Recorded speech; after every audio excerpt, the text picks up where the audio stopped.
Praise be Jesus and Mary. Today we have the blessing of celebrating a Marian feast, which was granted to the Franciscan Order by Pope Pius X. The Franciscan Order is known as the Seraphic Order.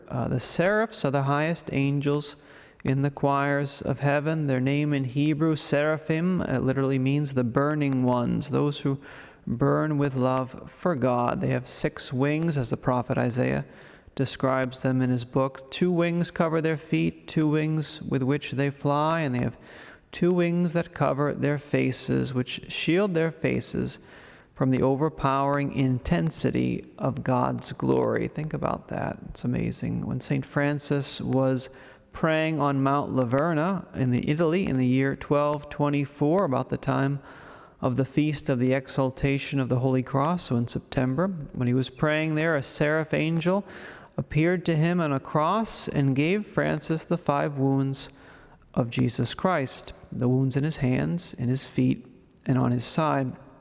That's why the Franciscans call St. Francis the Seraphic Father. Firstly, because he received the gift of the stigmata from a seraph angel. Also, because St. Bonaventure, in his biography of St. Francis, identifies St. Francis with the angel found in the book of Revelation, chapter 7, verse 2. The angel, says St. John, quote, marked with the seal of the living God, says the apostle. The seal of the living God would be the stigmata.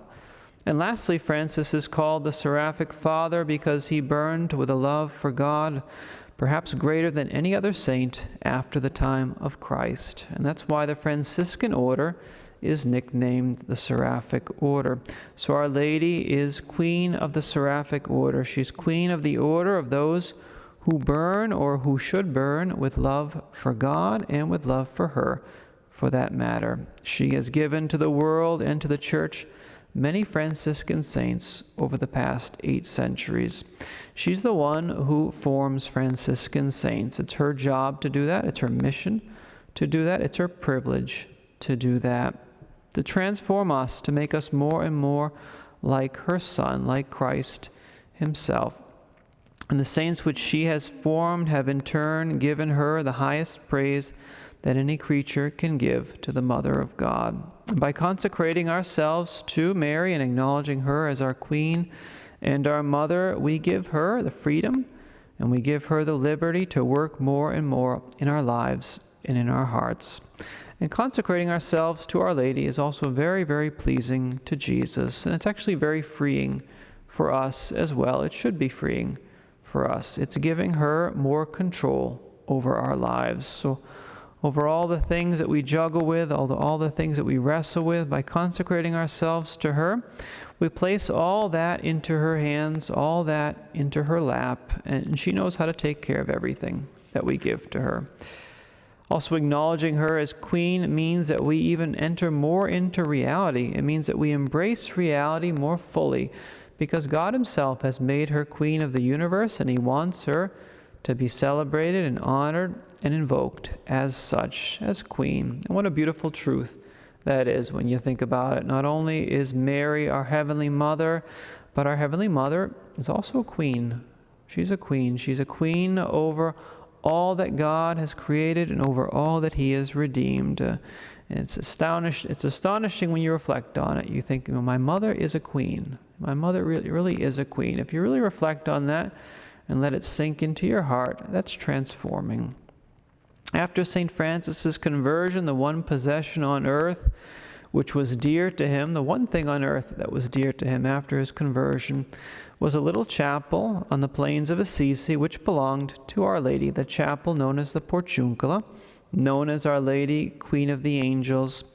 It's the only possession that St. Francis guarded and kept jealously, because he knew what a special place that was to Our Lady and how it was her favorite, one of her favorites, if not her favorite place on earth. The one possession which should be dear to us as followers of the Seraphic Father, as followers of St. Francis, is not just the Portiuncula, not just the little portion, the little church, as it's called, but the one possession which should really be dear to us is the heart of our Queen, the heart of Our Lady.